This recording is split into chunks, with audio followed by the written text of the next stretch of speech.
Hello and welcome to Pop Snitch Podcast, where I'm your host, Rachel. And I'm Brandon. And we're here to talk about stories from the week and recap some of our favorite reality TV shows.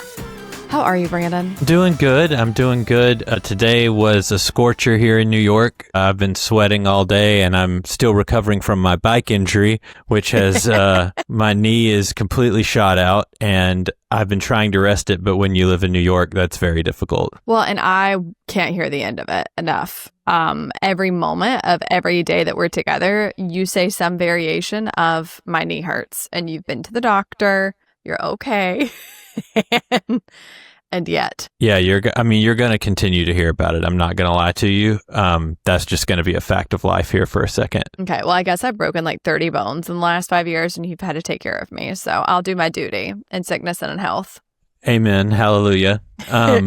So we wanted to start the podcast off today with just a couple of reality TV / gossip entertainment type stories. And the first of which is this continued drama of Paige and Craig.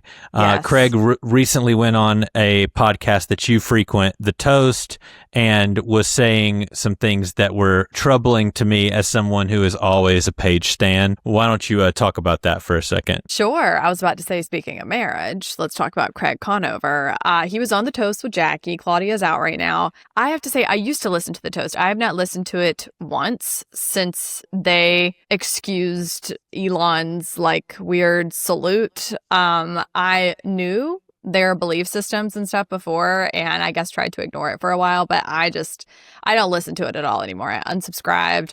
But I perked up today because Page 6 said that Craig proves that he bought the ring. So I went to look at it on YouTube to like find in the transcript where he talks about it so that I could be clear. And he said so many things that were interesting. I mean, Craig is a known liar. The fact that someone can say he's a known liar and that they have a bunch of B-roll when he and Kyle were in that huge fight, and I guess they remain in that. And by the way, the girls from The Toast, that's the other company that Craig worked with. Yeah. Their husbands or something run that company, right? They all do. They okay. Yeah. Gotcha. And well, I guess, yeah.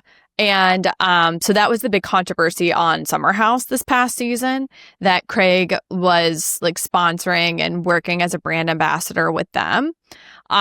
So anyway, he went on The Toast. I found out today he's gotten so close with their family that he went to their bris. Interesting thing about their family is that their mom is not allowed to go to, I want to say like Great Britain or something, because she posted such Islamophobic things and like said such crazy things years ago. She's like literally banned from a country. I mean, if a conservative man goes through a canceling, just believe that he's immediately going to become like very Christian all of a sudden after years of no Christianity or any kind of involvement in religion at all. A man gets canceled and he's like, he found God. He's born again. He gets canceled and he is born again to our chagrin. Okay. Yes. But anyway, so he goes on The Toast and he's talking about a couple of things. So first he says that like he doesn't read comments. Like, how could he have even known that this controversy was swirling? This has been talked about in the news for weeks now, for maybe over a month. Like, I honestly don't, I know well, it was it's talked bigger about. than that. It's bigger than that because on the final episode of this season, the final episode of this season, she's like, there was no ring. What is this nonsense about there being a ring? If he would have had a ring, it would have literally been presented to me immediately. Well, he was saying that he was waiting on her to propose, and she has like tried to keep him from like keep that at bay. We've seen that on TV like time and time again. I think what was interesting to me in hearing him tell it, one thing about Craig's lies, he always tells too many details. So he's telling Jackie that he's like describing this nondescript building in New York City in the Diamond District. And he said that he went to a guy who does like commercial diamond sales, but does engagement rings on the side. And already I was kind of like, just talking like, throwing engagement rings on the side. Like, it sounded odd. And he's like, yeah, the minute I bought it, he told me, like, don't even worry if you have to bring it back. Like, I'll work with you. Excuse? No, he bring didn't. it back. Yeah, he said that he If you started have to like bring that. it back. Well, yeah, first of all, if someone's telling you, like, if you need to bring this back, like, maybe pay attention, you know? So anyway, he tells Jackie that he was, like, hurt and shocked that people wouldn't believe that he bought a ring. And so he proceeds to pull it up on his camera roll and show her. So he says that he bought the ring in, like, March. And that he went with his brother and sister-in-law, or sister and brother-in-law, that Paige didn't know, that he told her he was doing something with a production company, and that he described the ring. But the picture that she showed on the toast was just a ring in a box, like a ring in a black box. And then she's like, just so you know, the geotag is in Charlotte. You know, I can see it on his nightstand. And I'm like, there's so much you can do. Well, first of all, like, he got the ring in New York, and the geotag on this thing is in Charleston. That proves absolutely nothing. Well, she's saying it proves that he took it home. Oh, that he, give me a break. Actually had it. If he screenshotted that in Charleston, the geotag would be Charleston. So right. I don't want to hear that. That proves absolutely nothing. That's exactly what I was thinking. She said that there was a picture of it next to one of his coasters and on his bedside table, which we've all seen on TV, but they did not show that on the YouTube clip. So I'm like, it is not beyond this man to go and buy a ring and put it on that table and snap a picture of it. Let's just go there. And the only one she commented on the geotag, but it was from March, like the timestamp on it was from March. So I don't know what to believe. It's hard to believe Craig ever. Well, he's a serial liar. I mean, yeah. I think his best friends in the world would say that he's a serial liar. Well, have. That his best friends in the world said just recently that they're scared of him. Yeah, all of them said that he scares them. Yeah. And so, like, I don't think even if this is true, even if Paige is lying about this, like, it's impossible to take his side. It's impossible to believe him in this scenario, even if he's right. And that's the problem with just being a habitual liar, is that no one can actually believe you. Yeah. He just... his entire demeanor is so focused on his businesses, which I get, but he even said, like, I really think everyone needs to touch grass and everyone needs to be, like, volunteering, which I don't disagree with, but he was like, especially if you're a small business, you can send the proceeds, insinuating, like, it really helps with taxes was, like, the vibe I got. I don't know if that's just me, but everything he says feels disingenuous to me, and I don't know why. Maybe that's a me problem, but I can't help it. I still don't buy it. Oh, and he was like, oh, and it was so weird when I took it back. And she was like, well, why didn't you just resell it yourself? And then he was basically like, that wouldn't have gone over well with, like, the Bravo audience. The receipts of his deceptions are so thick. And, like, these guys just wanting thicker than this screenshot, for sure. Yes, wanting people to believe them as if they are just like they have a clean bill of health in the reality TV world. Like, we can look back upon 8-9 seasons of your treachery.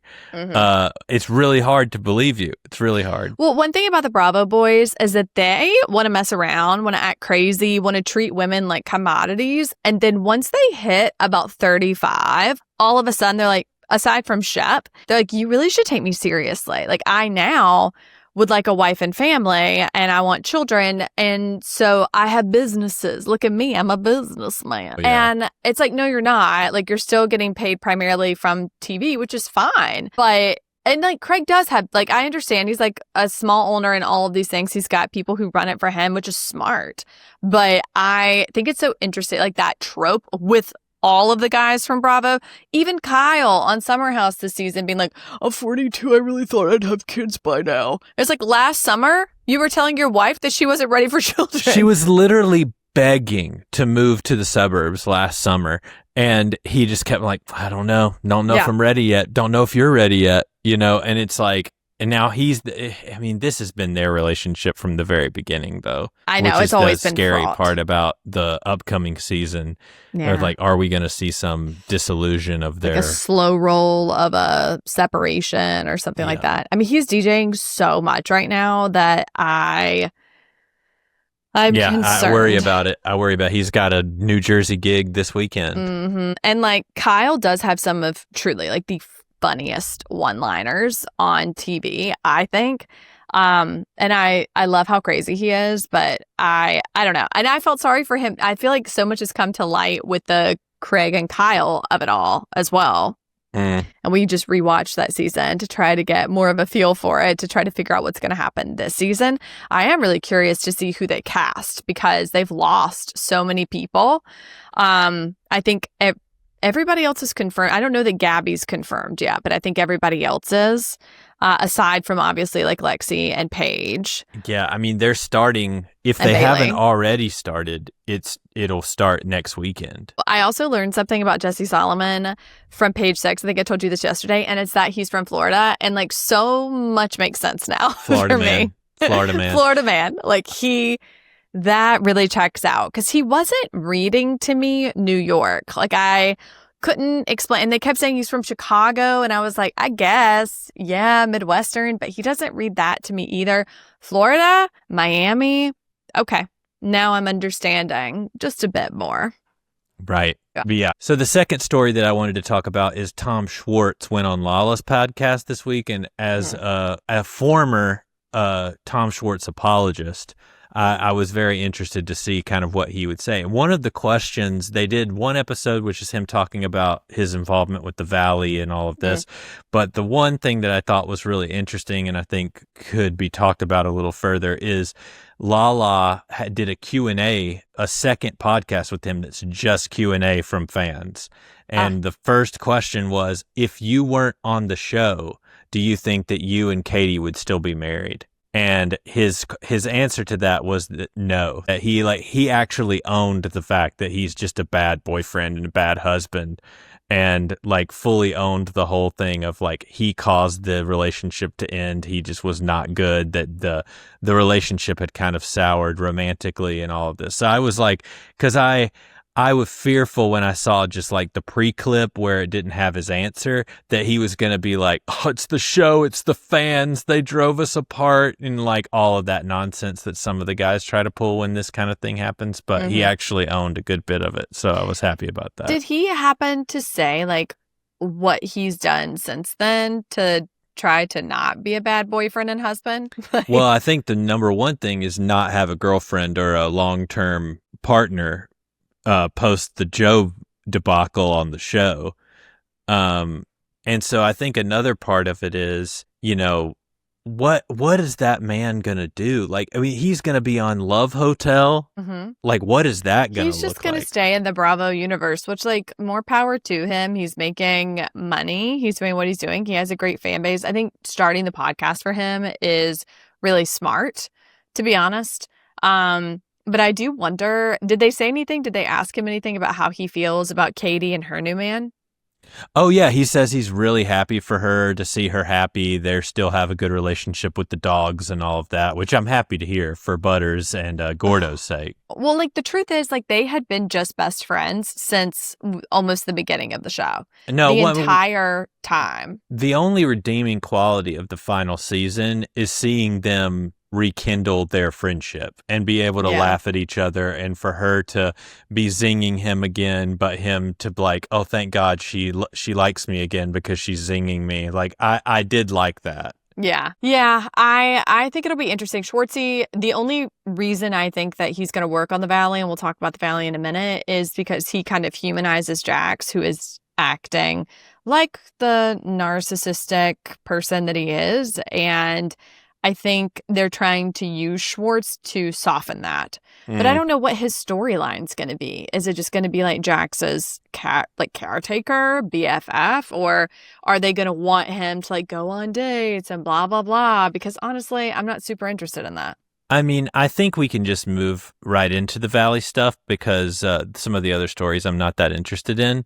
But the Jax of it all is, I don't know that Jax is going to be, I mean, maybe Bravo keeps him on the show, but there is a huge call on the internet just to be done with him. Well, that was going to be the last story that I talked about. Okay, great. Katie and Stassi were talking on a podcast about how they felt like the first season of The Valley was interesting and like funny and introduced us to some fun characters. And then this season, everyone has said it's really dark, and the darkness isn't like counterbalanced with humor or like super lovable people.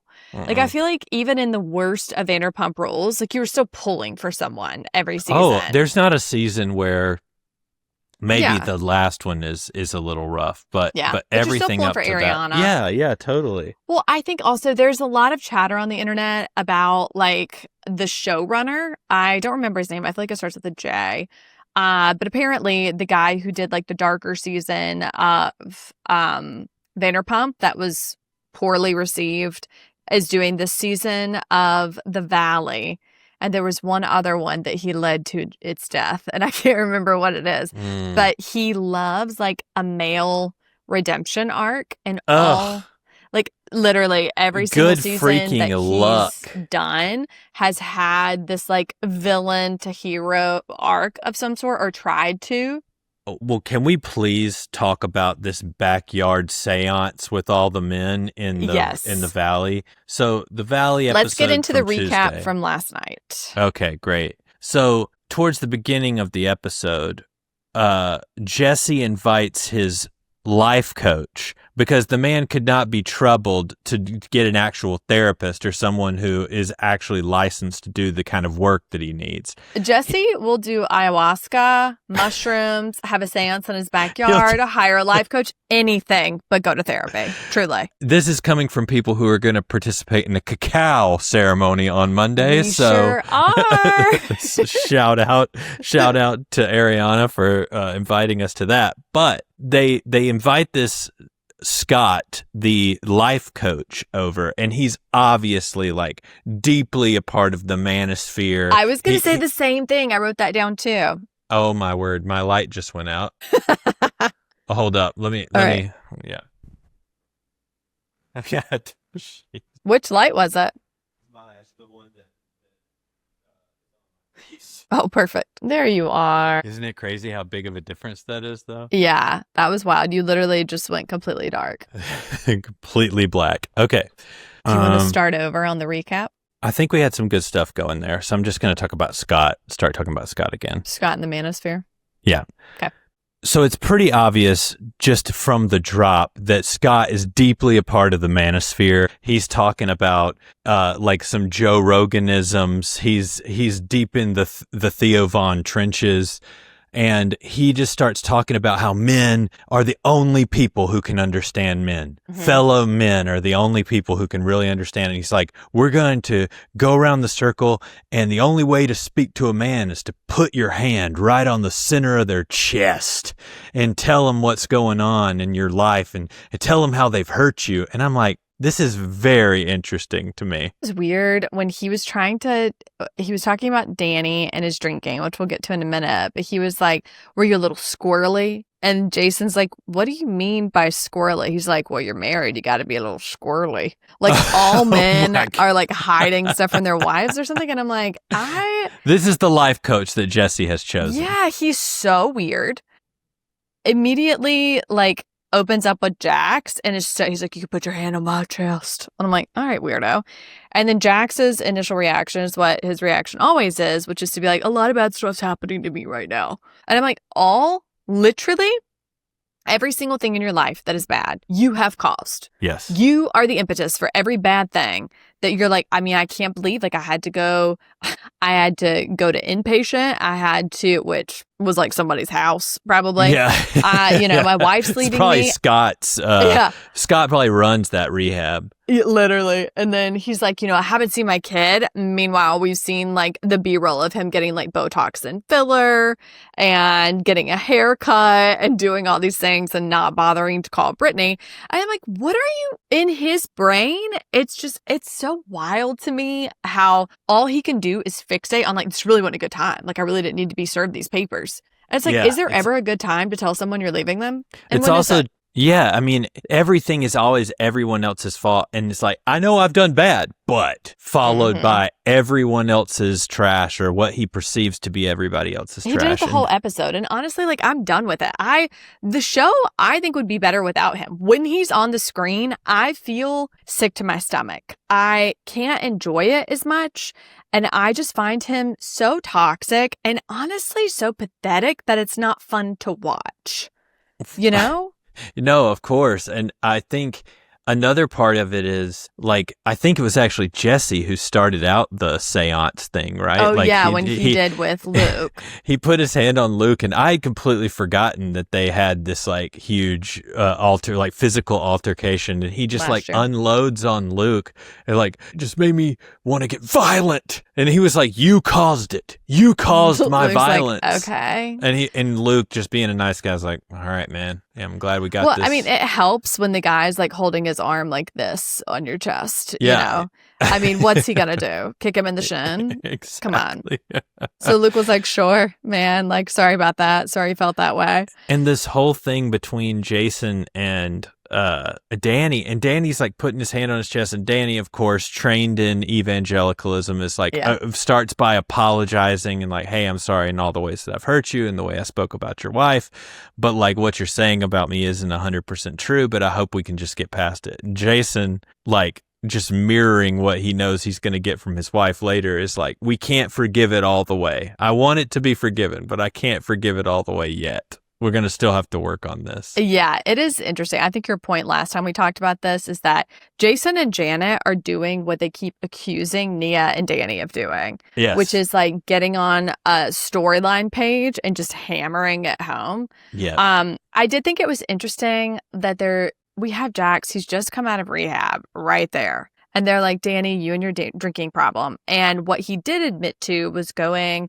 essentially to the bar to like get 3 drinks. I think what he meant by that was like a drink and a couple shots, hit the shots, carry the drink back. So it looks like you've had 1 drink. So we saw him do that in the episodes. Mm-hmm. And I just think like literally Tom Schwartz will show up to like a kid's birthday party and be like, want to do some shots?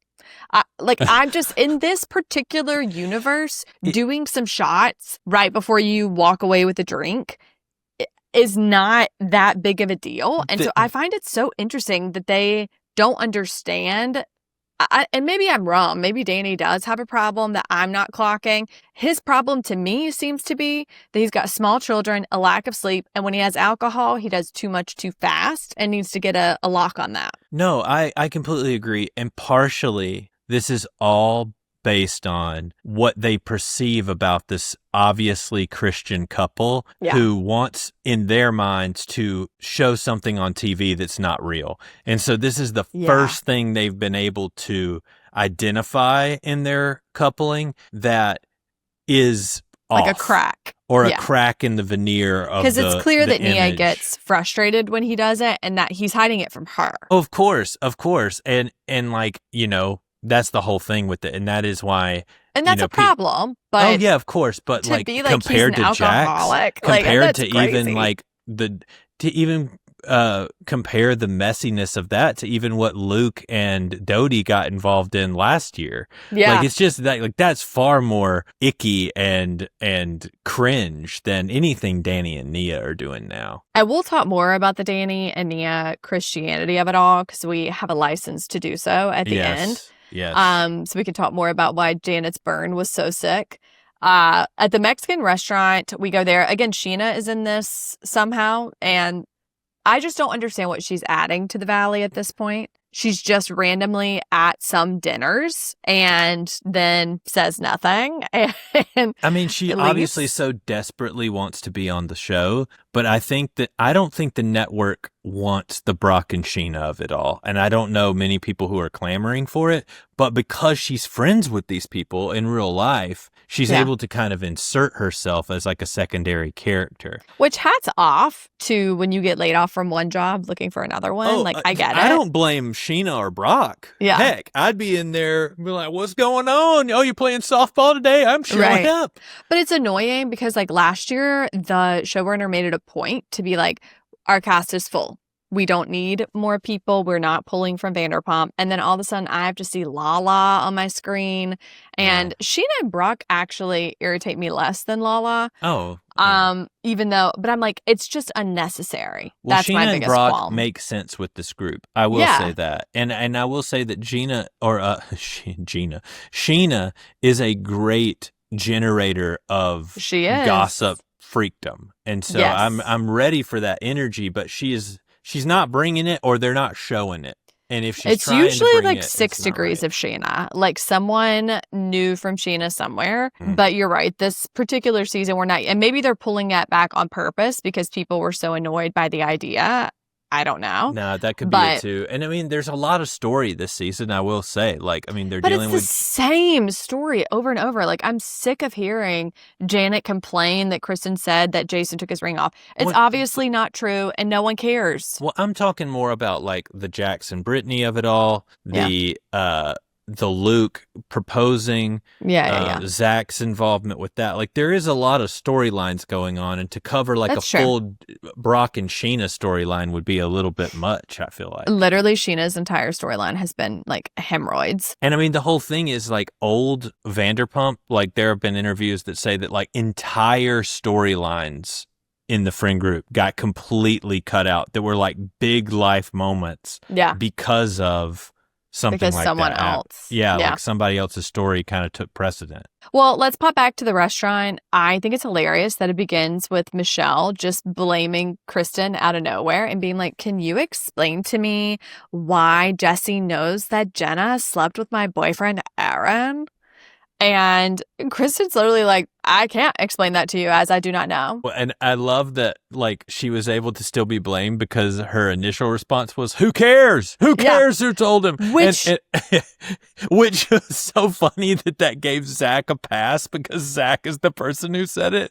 So, like, and then in the confessional, Zack's, like, wearing that freaking that blue camo suit again, and he's like, it was me.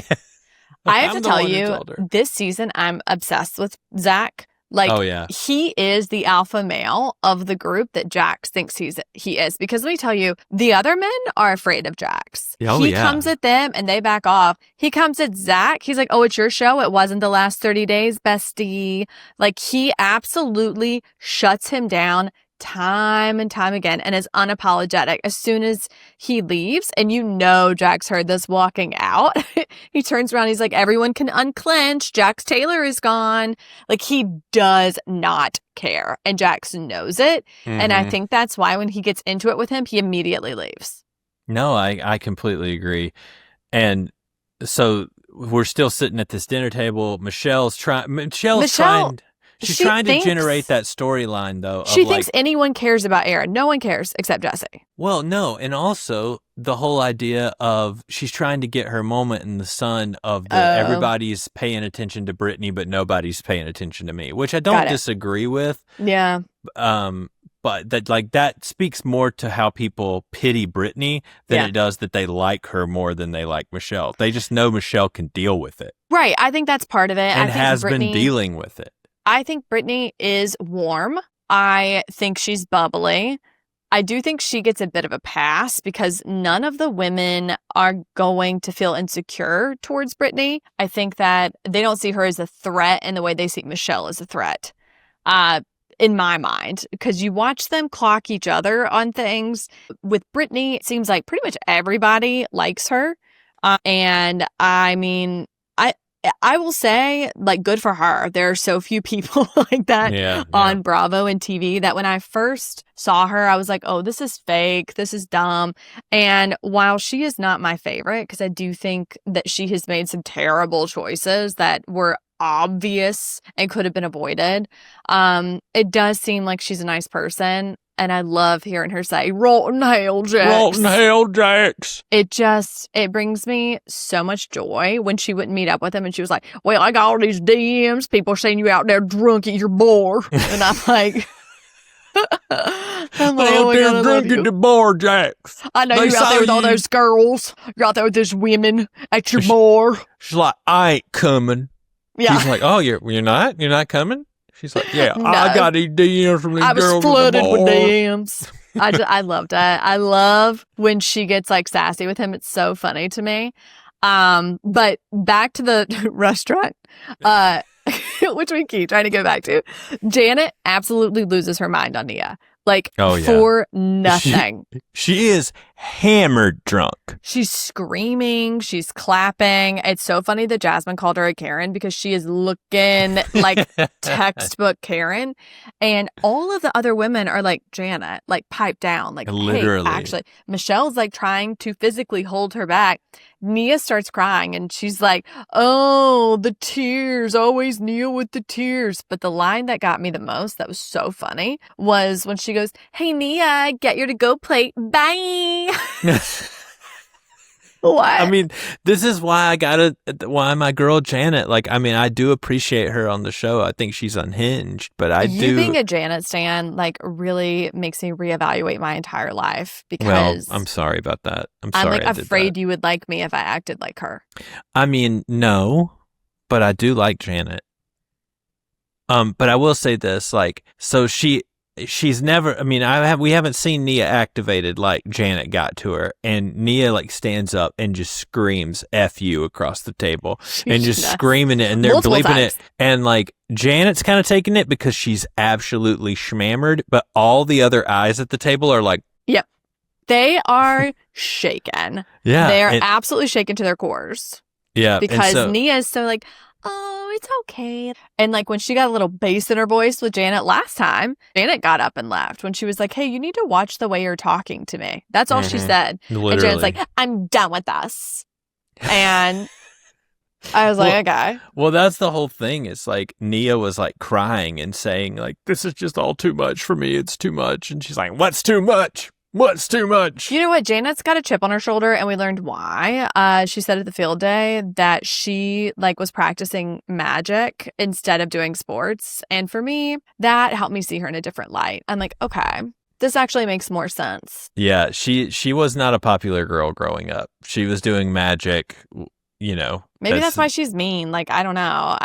This is like her coping mechanism. Hey, and we love a magic. We love a magic person. We love a person who... A magician? A magic person? Well, who likes magic? It's not a bad thing. It's just I don't know you mean someone who likes magic? Yeah, and like... Not a magician. Yeah, and wants to, you know, be a magic stan and go to the magic stores and get all that we're kind not going to yuck your yum. Yeah. It makes me think of that show Love, where he was like super into it and wore like the suit jacket and the pin. Yeah, do your thing. But I don't know that you were extremely popular in high school. It does, I don't know it just sheds some light on Janet, because Janet's like a little younger than us, and so we know what it would have been like in the early 2000s. It wouldn't have played in 2003, I'll tell you that much. No. I will say one thing that was funny because they went straight from the Mexican restaurant scene to Jack's like alone, because Brittany stood him up after she saw all the girls in his DMs. They did him so dirty, showing his bald spot like multiple times.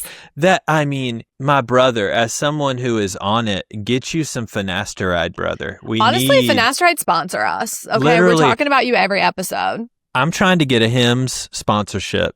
Oh yeah, get out here, Hims. I'll do it. Hims and hers. Yes, hit us up. We use your services. The shots of the back of his head were so intentionally around his bald spot. Which was a storyline last year, if you'll remember, at the beginning of the year. I mean, because he's wearing he's always adorned in double Jack's gear from the bar. Yeah. It's like Jack's Studio City gear. He's usually wearing like a hat of something too, or his hat from his bar. Yeah, that's what I'm saying. It's double gear. Yeah. He's always double geared up. Always double geared. I will also say Brittany confirmed my suspicions that he is absolutely not sober. And he said on Watch What Happens he's been sober 200 days. And I forgot that he goes back to the rehab at some point, that he did like 2 stints of it. But yeah, because the whole time I'm like, this man is not sober. Like, he's freaking out. He's saying he's going to drink. Like, what do you mean 200 days sober? But that made more sense with like the timeline for me. We'll probably get some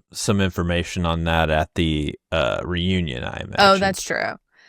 In Hawaii, while they were packing for Hawaii, because that's like where Luke is going to propose to Kristen, the thing I got the most tickled by was when he and Kristen were packing. And first of all, he had to have Kyle Chan watch his gecko because Kristen would track his location to Kyle Chan and know. So he had to like be prepped with that. You could this man is like hanging on by a thread. He's about to throw up every second of this episode. But when Kristen Kristen is packing and she's like, should I bring water shoes? Maybe some camo? Are we going to go fishing? You see his face turns like white.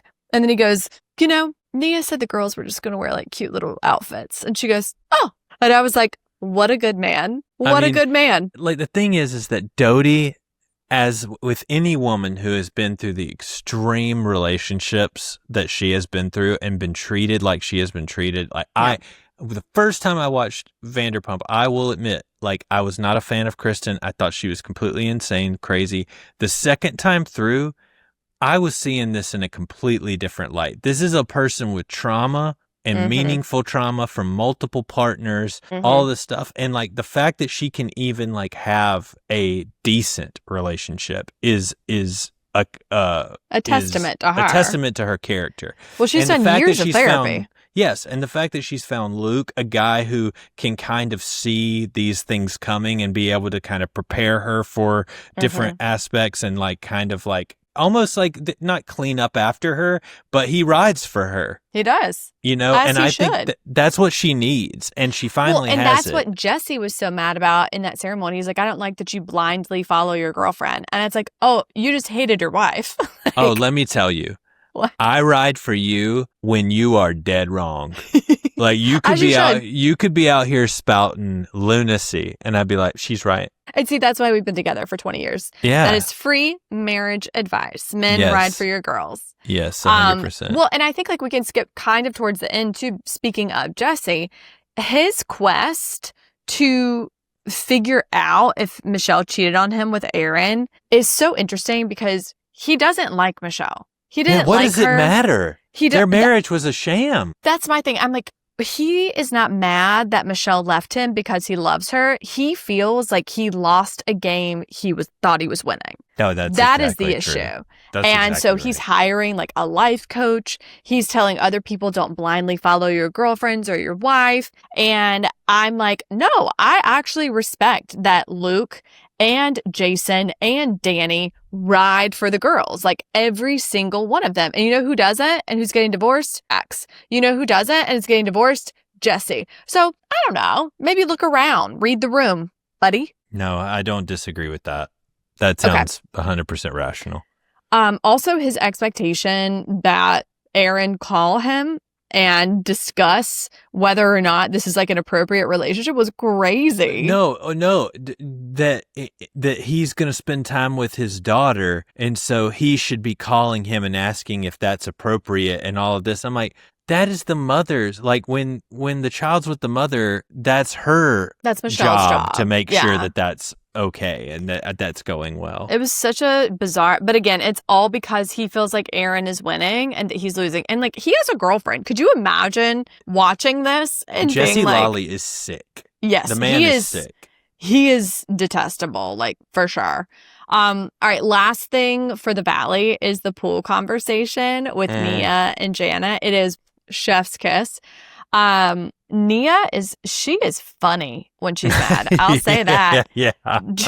Basically, they're in the pool, and Jason and Danny are like cool, but they know the girls aren't cool. And again, they ride for their wives, so they're like kind of pretending which like I they're appreciate beefing. Both of those guys for that. Me too. So they pretend they're beefing a little bit, and they're like, "Well, what if we just got the girls over here and tried to knock this out?" And they're both kind of like, "This may not go well, but we'll give it a whirl." So Nia and Janet come over, they swim over.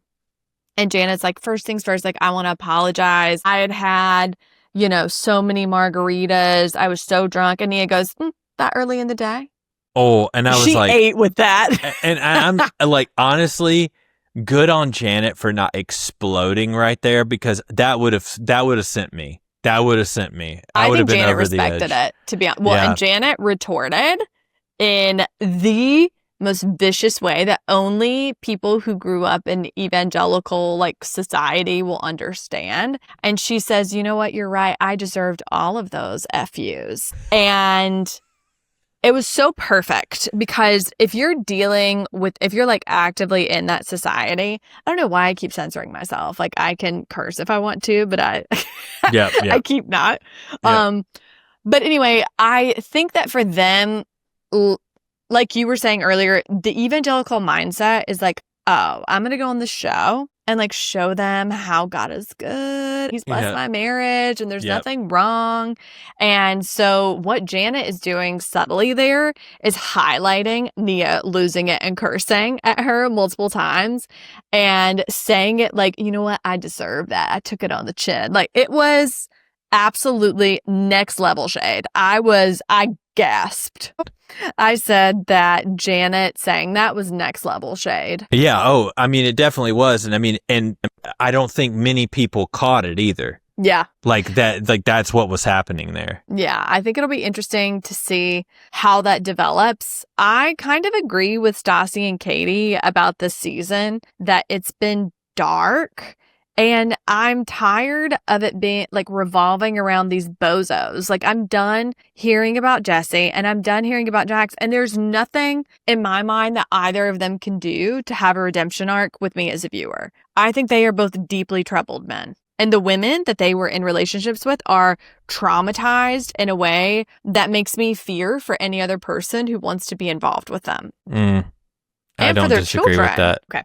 Let's move on to Love Island, episode 20, which took us on an emotional roller coaster that I certainly was not prepared for.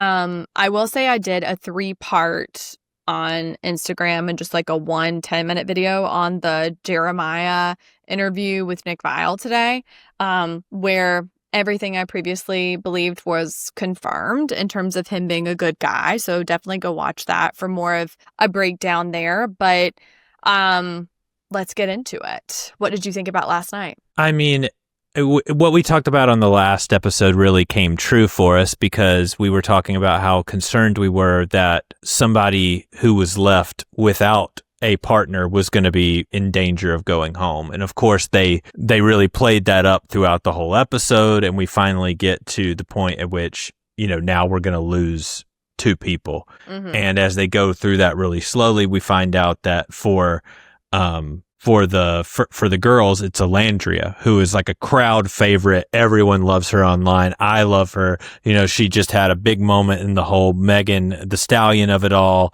And so like the girls are freaking devastated when they announce it. Well, from the jump, like before we even get into the recoupling of it all, I literally felt like I watched Huda and her man talk and I have no idea what they said. It was filler word, filler word, filler word, filler word. And then it was like, you feel me? And I'm like, I don't even understand what y'all are talking about. Like, he's like, I like adventure, you know, party. And she's like, I got you. And I was like, okay, well, I don't know what's happening, but these two seem like a match made in heaven. So I'm happy for them. I think that Sierra was kind of breaking down because she had one conversation with Elan and was like, oh, this is a deeper conversation than I've had with Nick in 3 weeks. Yeah, but like I'm still, you know, I still feel attracted to Nick. I'm worried about Nick being with other girls. Like I'm very concerned and all of that's going on in her mind at the same time. I mean, she was sick. I know. I hated that for her. I hated it so much because her gut is telling her the truth. And women, this is why you listen to your stomach. You listen to your gut. If you suddenly start feeling physically ill, start getting a lot of acne, and you realize it is something external, it's a man. It's a man, and he's doing something. So pay attention to that because she was absolutely right. I couldn't believe TJ talking to that Salt Lake City girl who has had so much work done. I want to tread lightly because I know from watching Mormon Wives that getting a lot of stuff done in terms of like plastic surgery, filler, Botox, whatever, is very normalized in Salt Lake City. Oh, it's cultural, yeah. I am aghast at how much she's had done and how obvious it is that she's had it done. And obviously she's on Love Island. She's a beautiful girl. But to be 21 or 22 and already have so much of that, I'm like, oh my God, like let your face breathe a little. Like I don't even think my face looked like an adult until I was like 28. Like I hate that she felt like she needed to change all of that. And it was like between that and then like seeing the gigantic tarantula lashes, watching girls walk with their heels in the pool because they couldn't take their shoes off. I'm like, you don't have to do that. Like you could, like the beauty standards or whatever are just at a place where I can't, I've lost the plot on like what we're supposed to look like. Well, even beyond it, like centering solely on her, like I think a lot of what we see on the show, and I think a lot of what these girls, like the output is definitely for this like quote unquote male gaze. Yeah. And I think like a lot of these changes, like if this was make them feel confident, if this is how they want to change their body to look confident for themselves, they like the way it looks. Like I'm all for it. Mm-hmm. My question is like, why are they feeling motivated to do it? And if it's just because they think it looks great and they want to look that way, I'm totally down for that. But if it's because it's being like there's some sort of external reason that they feel they need to do it, then that's what I question. Not the fact that anybody would want to look a certain way or modify their body or have bigger boobs or obviously, whatever. Like a lot of the girls clearly have like Botox, filler, lip filler, like whatever. Mm-hmm. That's so normalized. Like I get Botox every 4 to 6 months. Like I got no issues with that.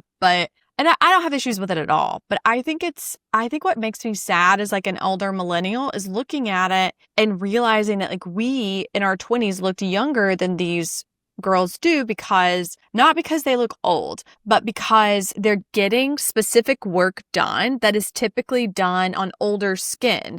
Like if I go in and they're like, they do every time I go in for Botox, like your cheeks have sunk in. Like, do you want that? Or they'll be like, do you want some filler in your upper lip? And I'm like, no, I'm good. Like whatever.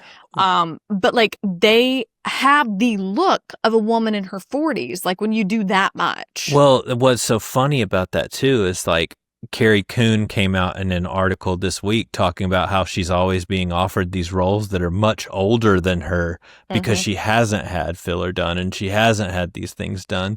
But I actually think that she sometimes looks younger than a lot of the people that she's in the movies with because she hasn't had the work done. So I don't know. I think it's just like in the eye of the beholder, you know, like, I mean, the younger generation, I think they're looking at these women and being like, that's what I want to look like. Well, and I don't know if that's necessarily good or bad. It's just what it is. I don't even know that it's all male for like male gaze stuff. I think that's certainly part of it, but I think it's also like the TikTok generation. Like they're seeing all of these stars that have great work done and they're starting to look like them, but the people that they're emulating are 10 and 20 years older than them. And also, people are just starting to look so similar. It's really kind of like scary and Stepfordy, like from my perspective. Yeah. But anyway, we can keep going to Salt Lake City. What's her name? I got to remember Vanna. So she's talking to TJ and she basically like checks him and is like, well, you were actually like pretty mean to me at the challenge. And he kind of laughs it off and she laughs it off with him. And he was like, well, at least I didn't give you all 2s. And I'm like, what is wrong with you? Like, actually, what is wrong with you? And I listened to Hannah. She was on Chicks in the Office today. And she was saying that she really did not like Austin, that Austin actually scares her. She didn't like Austin and she didn't like TJ. And it was very clear. She was trying not to say this, but basically she was like, we have values that absolutely would never work. And you can tell that had to do with like politics, I'm going to guess like bodily autonomy, things like that. And she said she got really annoyed with Austin when he was like, Charlie and I are like really similar. And she was like, no, you're not. No, you're not. Wow. Wow. So she gave some insight into that and said TJ was the same way. She was like, TJ walked in and was a waving red flag that everything he said was about him. Like, I'm interested in you as a woman because I need a wife to show my dad that I'm okay before he croaks. Like, that's a crazy intro. He's just telling them all the same thing. What's so crazy is like Austin's still there going like, me and my boy. And he's out here telling us like, Austin is out there. He's like, hey, I can't even do an impersonation. Hey guys, I saw a lizard and like I took a picture of it. Do you want to see? Wow. What? Austin, I get mad at myself for liking him sometimes because I do think that based on what we know about him, his views are diametrically opposed to mine. Mhm. But I'm also like, you are a simple man. Like he's a simple man. Yes. But I understand Hannah being scared of him. Like I can only imagine the Of stuff that they course. haven't aired. Oh, I'm sure. I would love like a bloopers cut of some of these things. My God. And then remember, like while we're still at the villa, Nick having spittle, like white spittle crusty in the corner of his mouth while he is shit talking about Taylor again with Ace. He and Ace are over there scheming. Taylor is talking to Clark. I think they are really jealous of Taylor now. They went from Jeremiah being jealous of him, and now they're coming together to view Taylor as an issue because he had 2 girls who wanted him. Yeah. And they're both the hottest girls in the villa. And I think that they're really jealous of him already because he's vibing. But Taylor, to our point last time we talked last night, I think that he is approachable and he is funny. And one thing I've also noticed is that he actually is like listening to them when they're talking and talking with them. Like Clark talking about how she wanted to be a vet tech but didn't go to school for it. She's like, did you know you need experience? His face was like, yeah. Yeah, I mean, she was crazy. So funny. And she is a sheepoo like us. And so I immediately fell in love all over again. I thought she was so hilarious, but Nick was grossing me out there. And the scheming with Ace, I honestly think Ace is the reason that producers have left us in this pickle of emotion is they saw him overproducing, because what producers don't want is an influencer trying to self-produce. Oh, that's no. Bad for business. Yeah, absolutely. I completely honestly, agree with that. The show, I sincerely am like, if you have more than like 15,000 followers, I don't want to see you on my screen. No, not at first. It threw off the vote. No, I don't want to see you on there, period. I don't think they should hire influencers for this. I think the only reason that Huda was saved is because she's an influencer and had a ton of followers and people got busy online. Like they don't need it. They don't need the influencer part of it. No, like people it's watch so good. The show. Like people it's watch more the show. Interesting with people who don't care about their brands. And I will die on that hill for like every reality show. I do not want to see an influencer. Maybe like a Bravo show, like that wouldn't bother me, but if it's something like this, no. Yeah, I don't even like it for that though. Like I feel like there's too much like self-production. That's true. And I think like what's so great about some of these early seasons of Summer House and stuff is these are just people who don't understand what reality TV is going to do. Right. And now the reason it gets boring is because they do understand and they have to start protecting themselves. Yeah, protecting the brand. And that's why, like, honestly, why I'm all about like an Austin who's not, in some ways not even smart enough to realize that like these things are going to be problematic for him when he gets out. I mean, Austin is interesting to watch, I guess. I just feel like there are a million guys who could have that personality without having vile views about other people. Well, that's true. That's true. I will also say Amaya Papaya she has more like sounds on TikTok coming out of this than any of them. And she is absolutely cracking me up. I hate that Ace got in her head so badly with that baby comment and like hurt her feelings. But I actually have a theory that it's helping her talk with the guys in Casa Amor. No, it is. And like be vulnerable with them from the jump. And so she's having really good chats with them, which, was able to bear out in the rest of the episode. But one thing I want to point out too about the difference between her and Huda, Amaya has taken L after L after L after L. This woman has, if that had been me, I would be face down East River. Like I absolutely could not handle that much rejection. This girl was rejected essentially every single time until last night. The other times that people coupled with her, it was either because they had known her for 5 seconds or they just didn't have anybody else that they could remotely couple with. Yeah. And she is self-regulating in a way that is so sweet. She's doing her little affirmations. She's being vulnerable and honest and talking to the guys about it, talking to the girls about it. even when she kissed Zack, who was coupled up with Alandria, she went to Alandria. And I'll just tell her everything. No, she did not. But she did say, like, we did this. And you could tell it was like hurting her stomach, having to hold. Why did he ask her to keep that a secret? Well, I think it's because he didn't know what the circumstances were going to be about choosing and all of that. And he did not want to mess up the opportunity to choose or to be chosen by Alandria. Yeah, I did not like that. And I think that really made him look bad, but I think that's definitely what he was doing. But he went right to his friend and told him. I mean, I don't know why. Yeah, I that was like very sus to me. I did not like that at all. I thought that was gross, but I'm proud of Amaya because she's not crashing out and she is like genuinely trying. She is working and she's doing it in a way that's sincere to her. And she was honest with Alandria. I think when the recoupling happened and we realized that Alandria was going to leave but wasn't dumped, ? Amaya immediately like tears and Alandria's like, this is not your fault. Go get your man. This is not your fault. Like Alandria took that in stride that I've never seen on reality television. Yeah. She stood up there. It was like a weird humiliation ritual, making her stand up there by herself. And she looked, first of all, perfect. Looked absolutely glamorous. And then she handled herself with grace. And I know it's because she's had to. She's a Black woman living in the South. I can only imagine.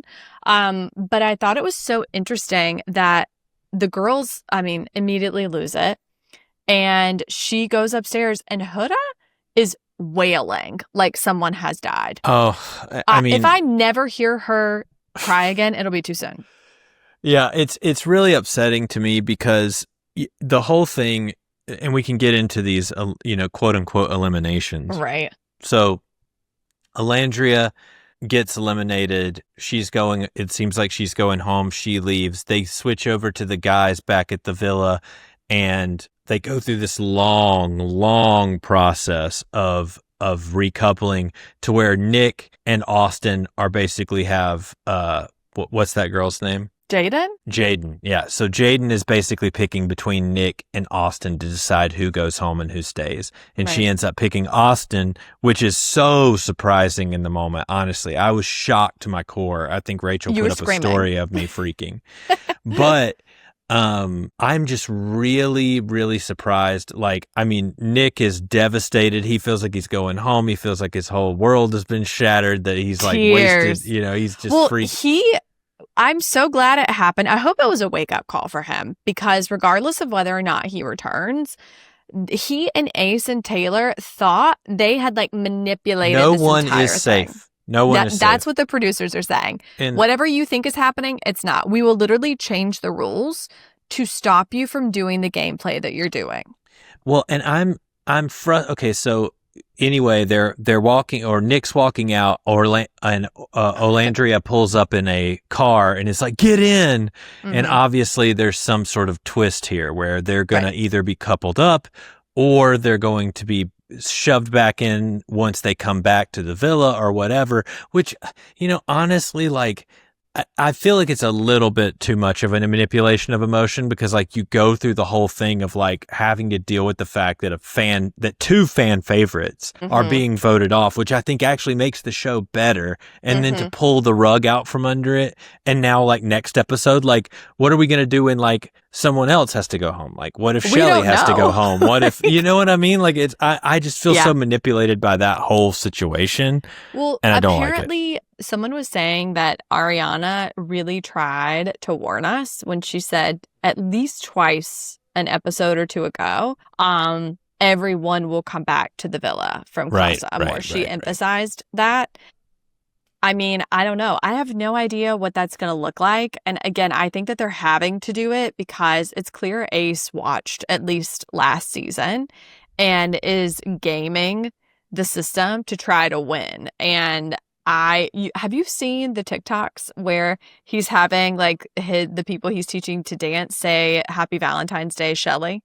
No. Yeah. So people are really starting to think that he and Shelly definitely knew each other and at least briefly dated prior to the show. Because we know that people knew when they were cast was like February-ish. Because Jeremiah was saying that he had broken up with someone at the beginning of February, and by the end, he was able to be cast. They had been talking to him throughout, and he had said, no. Well, this will all come out on future Caller Daddy. We're from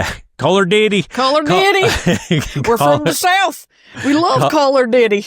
Caller Daddy episodes or whatever happens after this. So I'm excited about that whole thing as well. Yeah, it will be interesting. This season is so hotly contested online. Like, people they either love it or they hate it. Big feelings. I have to keep watching. Like, it lost some people. They can't lose me at this point. At this point, like, I just need to know what's going on. Like, I feel like I've been bamboozled. And I need to understand where they're going with it and why. But I will say this, I would be fine with Nick leaving. Like, bye. Right. Bye. I'll be like, Janet, get your to-go box, Nick. Bye. I love it. Well, so we've got an episodes coming up on Thursday and Friday and Sunday. Yep. So we'll see where we end up recording, if we do a Saturday or if we just wait until after Sunday to record again. But I'm excited about that. You can follow us at popsnitch.com. That's where all of our links live. You can follow us at Pop Snitch Pod on TikTok and Instagram. And please follow us everywhere. Go to our YouTube, subscribe, go to all of our accounts. Tell your friends to follow us. Tell your friends about us. Again, we're trying to go to BravoCon with enough of a following where we can like interview people and do fun things and show you guys whatever we are able to do. So to all of you who have, thank you so much. If you want to hear more about Nick Viall's podcast with Jeremiah, but you don't want to have to watch it because it was like over an hour, I did listen to it and give cliff notes on it, and it's on Instagram in 3 parts and on TikTok in 1 part. So go give that a listen. All right. Well, we'll see you next time. Okay, bye.